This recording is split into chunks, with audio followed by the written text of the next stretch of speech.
So this morning, I'm delighted to welcome Dr. Harry Walker, who is an associate professor in the Department of Anthropology, and he specializes in the anthropology of Latin America with a focus on the indigenous peoples of Amazonia. Today, he's going to talk about his long-term fieldwork with the Urarina people of Amazonian Peru and what the work's revealed about the evolution of cooperation and morality. At the end, we should have a bit of time for questions, and we'll take those via the chat, so please do think about those whilst Harry's talking. But for now, I will hand over to Harry. Thank you very much. Thanks very much. Thanks everyone for tuning in, and thanks Louise for inviting me. So my current research began as an attempt to interrogate one of the central concepts in Western political and moral thought, namely the concept of justice.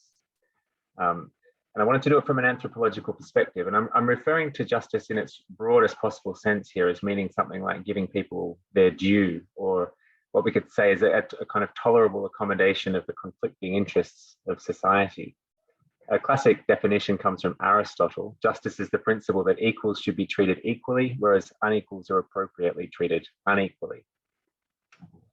In the 20th century, the concept of justice took on new life with the publication of the very influential book, A Theory of Justice by the American philosopher John Rawls, which essentially framed justice as a matter of fairness, a virtue of impartial institutions that ensure people can pursue their own interests or conceptions of the good on an equal footing with others, with equal basic rights and liberties.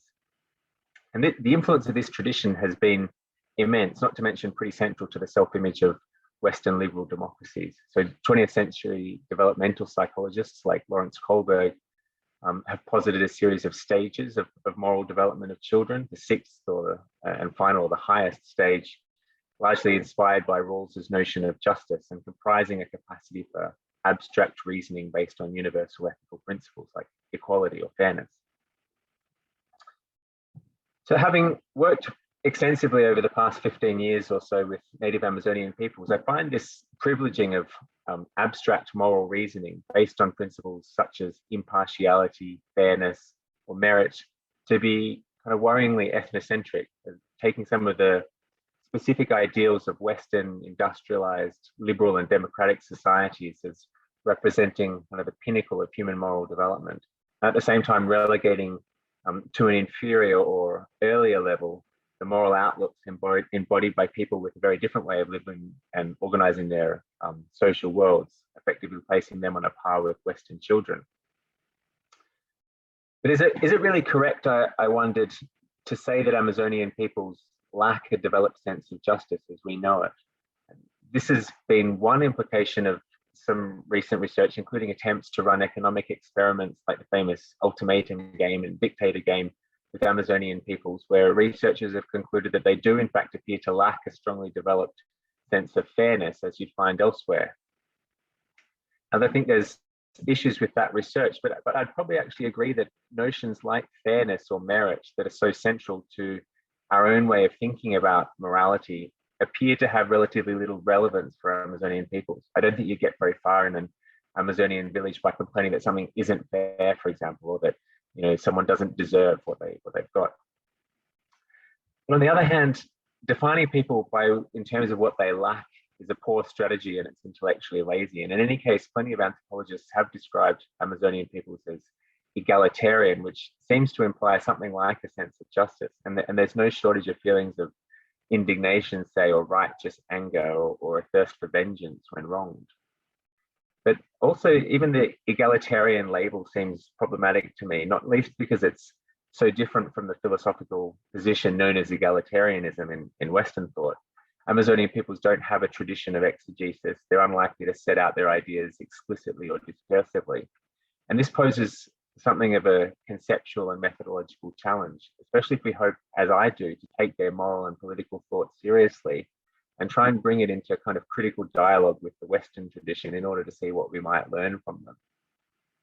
So a breakthrough moment for me came when I realized that studying emotions could be a powerful way forward, because emotions can themselves actually be moral judgments.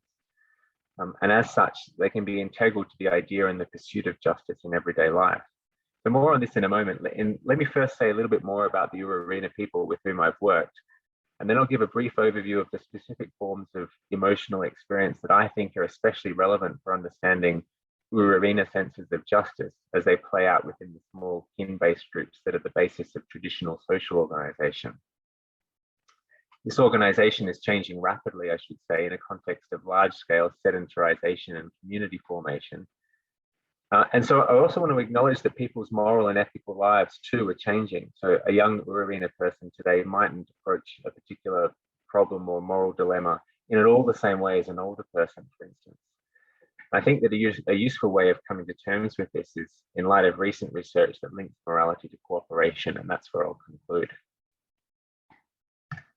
As a social anthropologist, the main research methodology that I rely on is participant observation, which basically means spending long periods of time in the company of a particular group of people, immersing oneself in their everyday lives. And over the past 15 years or so, I've been visiting regularly and spending time with the Urarina people who live on the Chambira River in the Peruvian rainforest in the department of Puerto.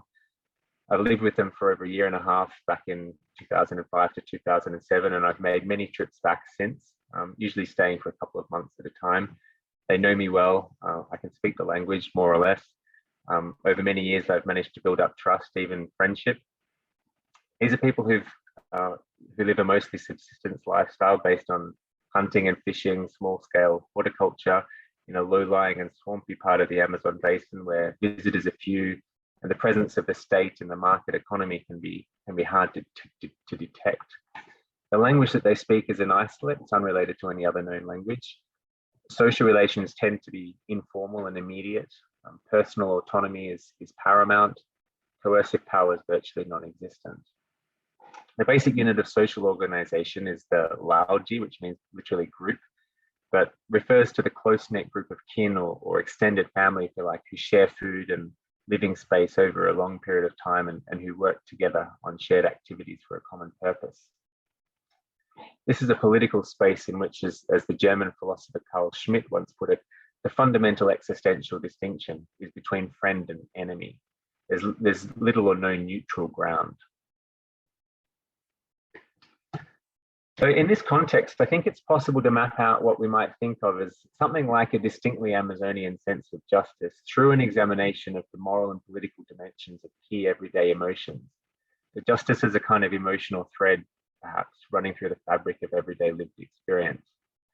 And the four emotions that I think are fundamental in the sense are laid out here in what's probably an overly schematic way of representing them, along two axes of social distance on the one hand and epistemic modesty, as I'm calling it, or the extent to which, on the other hand, the emotions imply knowledge of others.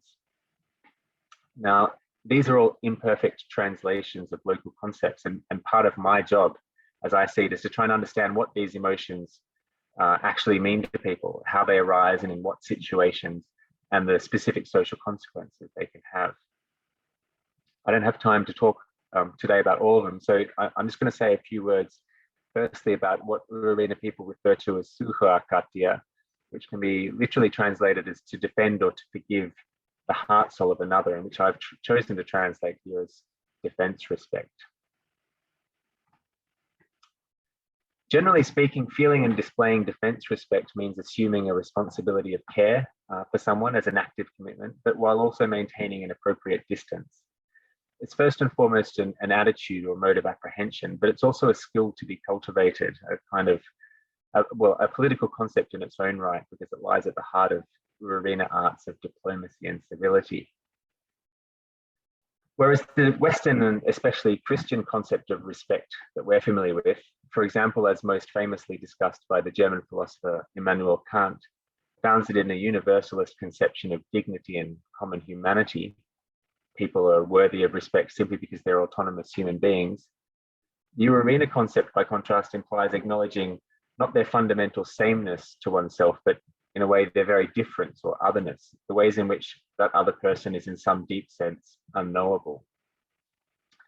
I should point out that the management of social distance is extremely important in the immediate, intense face-to-face environment of a very small village in a vast geographical landscape where close proximity to others is all too easy to achieve. Alienation and isolation are not existential concerns here as they might be for us. Connecting to others is easy, all too easy. It's differentiation, on the other hand, that can be hard. People all too easily feel that their boundaries are being eroded. hence the importance of mutual respect, especially in marriage, I think, where proximity between people is greatest. And this brings us to what I think is maybe the core of defense respect, what we might call epistemic modesty, in terms of what we can ultimately know about others. And this is closely connected to what's sometimes referred to in literature as the doctrine of the opacity of other minds. So in a nutshell, Urarina people steadfastly refuse to explicitly put themselves in someone else's shoes. They just won't do it. So if you're going to ask a typical anthropologist's question like, oh, hey, why did Juan just do that? An Urarina person will invariably say something like, oh, I don't know, you'd have to ask Juan. Just stubbornly refusing to answer on his behalf, even if it was relatively obvious to everyone, even, obviously to everyone except for me, of course. Each life is lived in its own way, they might say, invoking a basic principle of Urarina libertarianism. In short, then, when people are respectful towards others, they downplay knowledge of their mental states. They construe those others as opaque rather than transparent, or as illegible rather than legible. And this also means not evaluating other people's capacities as such. So if they're feeling respectful, people don't compare individuals to one another or give any form of appraisal of their relative aptitudes or skills. So here's an example. My friend Washington was very obviously, to me, a very successful hunter. He'd always go out hunting and return with meat, much more often than anyone else, which was lucky because he had 2 wives and many children, many mouths to feed. But whenever I tried to sort of remark on his hunting skills to other people, they just kind of change the topic. They'd be reluctant to agree with me, or they just murmur something. And there's a kind of evaluative abstinence in play, I want to suggest, kind of like turning a blind eye to people's faults, but also to their merits, which in practice turns out to be a very, very powerful way of asserting equality. So just briefly then on the other 3 core emotions. Here, which translates as shame or embarrassment or shyness or timidity, depending on the situation, is also extremely important in people's everyday lives. And all of those things are all desirable, or at least appropriate emotions in their proper context. And like respect, they require that people modify their behavior and maintain a certain distance from others. And yet, if demonstrating respect means avoiding claiming knowledge about others, as I've suggested, shame, by contrast, emerges precisely when one feels exposed to another person's evaluative gaze, to their scrutiny, which is a key marker of disrespect. So it arises when a person's social stance, which usually allows them to present only parts of themselves to others, is stripped away, as it were, revealing to scrutiny what's supposed to stay concealed. And as such, I think shame helps people to restore personal boundaries and recreate a desired degree of social distance, effectively helping people to navigate situations of social uncertainty. Now, if respect and shame are crucial in allowing people to maintain a necessary distance from others, especially in cases where that distance is under threat, pity, by contrast, is one of the ways in which social distance can be willfully overcome. The term for feeling pity derives from the verb kai cha, which means literally to make suffer. That is, to be open or responsive to the suffering of others, such that one suffers with them. And such co-suffering is, of course, the essence of compassion, which is so closely related to pity that I think it's difficult to draw a firm distinction between the two. Now, it's pity that encourages people to share widely with others, even in situations of scarcity. But it's got little to do with notions of desert or deservingness, though. People might feel pity even when they think that another person's suffering is entirely appropriate and well-deserved. So we might suggest that it forms part of a sense of justice that's based more on ideas of need than on desert. It entails something like an attunement to suffering and brings people closer in that sense, encouraging them to attend to the needs of others. So in short, if respect acknowledges people as free agents, pity acknowledges them as beings in need of care. But both give rise to a kind of egalitarian and libertarian social living, emphasizing the ways that people differ from one another rather than the ways in which they're the same. Now, finally, anger or rage, closely associated with the desire for vengeance and retribution, including ideas of payback, focuses people's attention on wrongs and injustices. And as such, it brings people into ever closer proximity to one another, until finally some kind of total separation or fragmentation is achieved. Now, unlike punishment, which is centralized, vengeance is entirely personal and decentralized, potentially in the hands of anyone. So this then is what I'm basically proposing as the kind of emotional core of a distinctly Amazonian sense of justice, a set of embodied emotional dispositions that underwrite and maintain the particular form of cooperation that is the Lauji or the kin group. But this is only part of the story, because from the 1970s onwards, a new form of social organization has been growing in prominence and importance, what's known as the native community. Toward the end of the 20th century, pretty much all the indigenous peoples of the upper Amazon basin, so covering much of the lowland areas, the rainforested areas of Peru, Ecuador, Colombia, and beyond, began to transition in a similar kind of way from a characteristically mobile lifestyle based around small, dispersed, autonomous groups, comprised mostly of close kin, to a more kind of sedentary and collectivistic existence in stable, legally recognized so-called communities. And so the Urarina's traditionally dispersed lifestyle based around these Lauji, these small kin groups, began to change from about the 1970s and 80s onwards, where in return for formal land title, they formed stable communities in accordance with the state's official model for how they should look, drawn from Andean customs, entirely at odds with customs in the lowlands.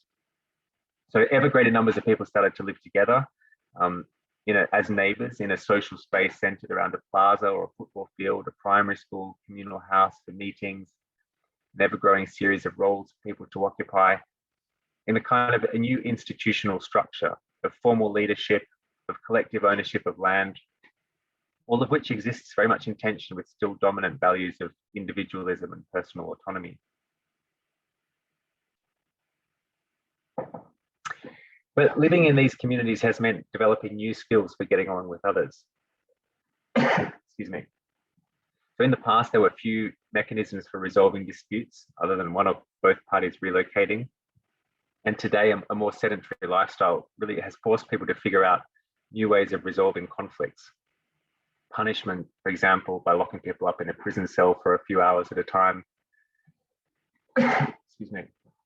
And at the same time, the community has become this new symbolic focal point through which people channel their hopes and aspirations for the future, embodying a kind of a new concept of civilized, orderly living that distinguishes themselves from the sort of violent and disorderly ways of the ancestors.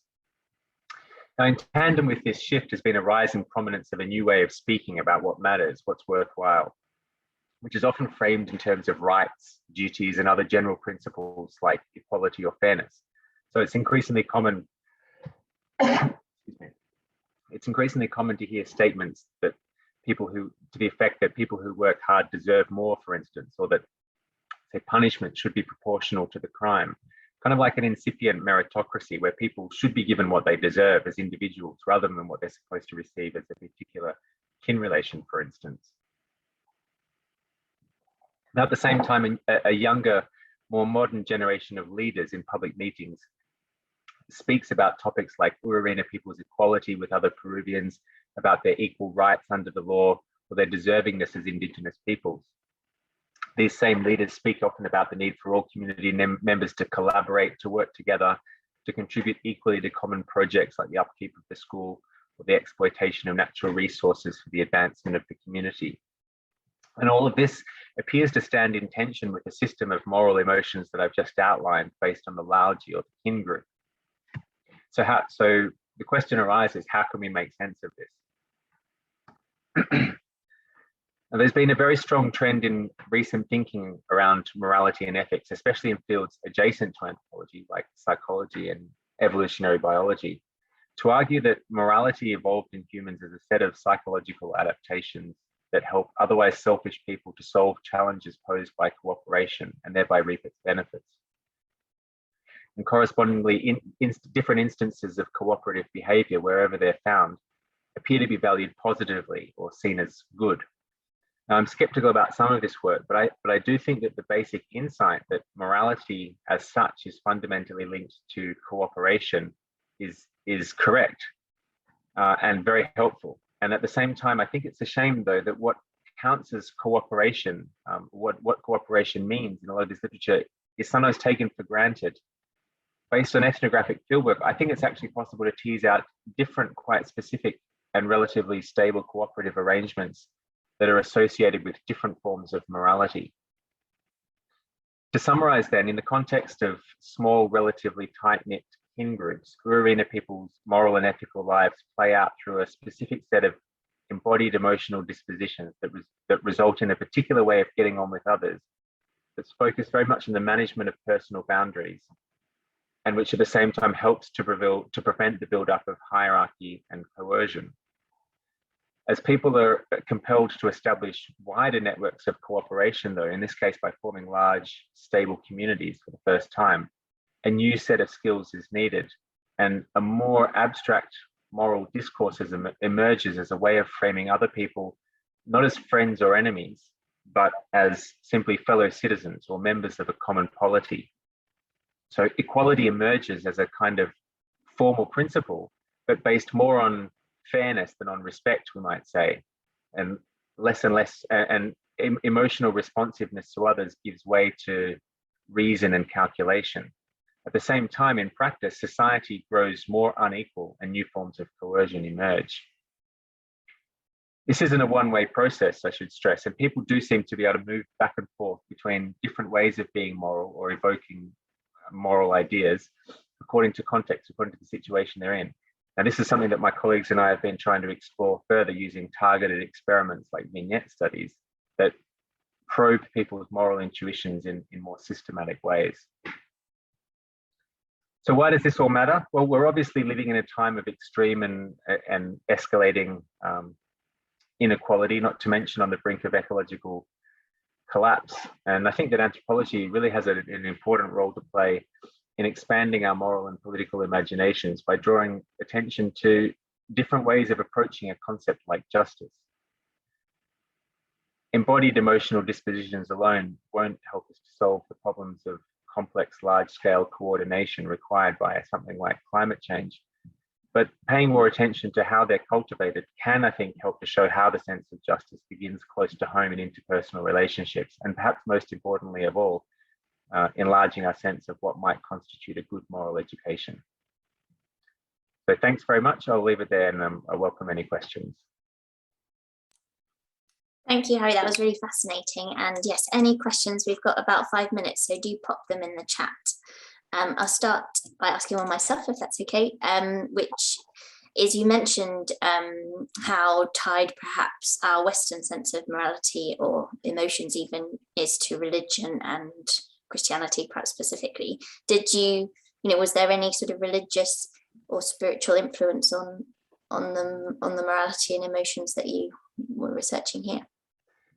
Yeah, good question. So Amazonian people, Urarina people, like many in the region, are animists, what sometimes gets described as animists, where the central kind of, I guess, ritual is shamanism.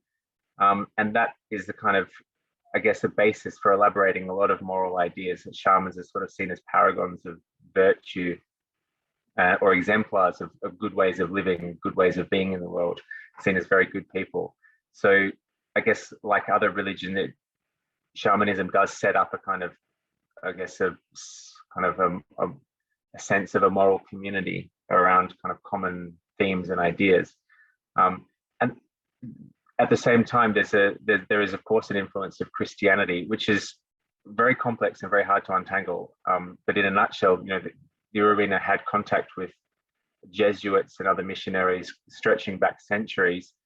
They've absorbed a lot of Christian ideas in ways that they've kind of then forgotten. So there's a possibility that something like the concept of respect does actually have some Christian resonances through the contact that they've had with missionaries, and actually unpicking what's fully indigenous from what's potentially the effect of outside influence, I think in the end is impossible. But all we can say is that that there's definitely like a complex influence of religion over time. Right, thank you. Anyone have any questions? I know it's quite challenging, particularly with this talk, to think of a question that's not going to take ages to answer. So I sympathise with people trying to put their questions in the chat. I'll give you a minute in the audience to type those up. Well, one thing that I'll say that Christianity is everywhere been very good at is creating a sense of, like, a large sense of an imagined community. So that's something I think, Christianity offers a set of kind of tools or concepts that people can draw on to kind of create a sense of equality, for example. So ideas of brotherhood, for example, everyone having a soul, everyone being equal before God, are, powerful ways of creating the kind of principle of formal equality that I'm interested in here, as a way of getting people to unite around common projects, as brothers, as members of the village, as members of the community. Christianity is very good at creating that sense of formal equality, and I guess what I'm suggesting is that the more you have that kind of formal equality in principle, the less easy it is to achieve actual equalities of outcome in practice. One question then in the chat for our last 2 minutes, which is, how do these Indigenous concepts of morality extend to non-human actors? Great question. It's really, really hard to resolve. So obviously the classic theme in the Amazonian literature is that all animals are essentially deep down humans, or they see themselves as humans. They live essentially human lives.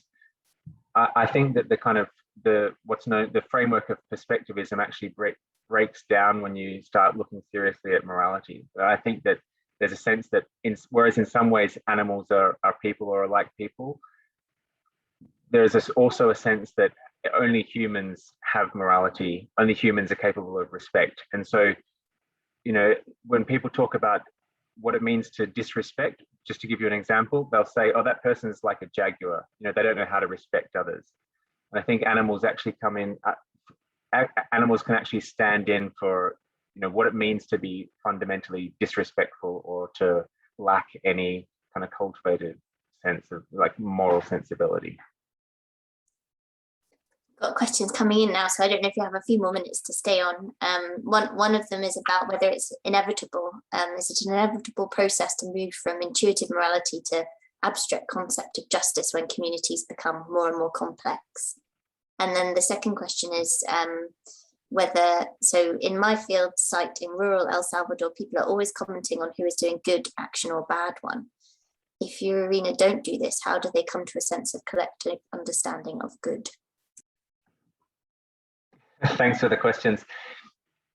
Yeah, so I do suspect that it's inevitable. A transition from kind of an embodied emotional set of dispositions to something that's more formalized and abstract. I suspect that is an inevitable consequence of expansion of the sphere of cooperation. But at the same time, as I kind of implied, I don't think it's a one-way process. And I think that people can hold quite contradictory forms of ways of moral being in tandem with one another and move back and forth between them quite flexibly. It's not just one or the other, it's often both alongside one and each other, and people move back and forth. And I think that I'd like to understand better how that process takes place. What are the cues that trigger that kind of movement? So it seems like there's an inevitable kind of movement in that direction, but it's never one way. And the second, in terms of people talking about what's good. So I think that there is a sort of sense of that people do talk about what's good in the context of the Laoji or the traditional kin group, but it's all about what constitutes good living. It's about what's good rather than what's right. That might be one way of putting it. So people will talk a lot in that traditional context about what it means to live well with others, to share, to be generous, to be gracious and happy, and to get drunk together and dance together and so on. But it's it's about what the good life is. The moral discourse is entirely oriented around the idea of the good life. I think what is changing now is a sense of what's actually right or wrong. It's something entirely new. That there's a correct way of doing things or a right way of doing things that's justified, and there's a wrong way of doing things that's not justified and that's worthy of punishment. And I think that's the fundamental shift.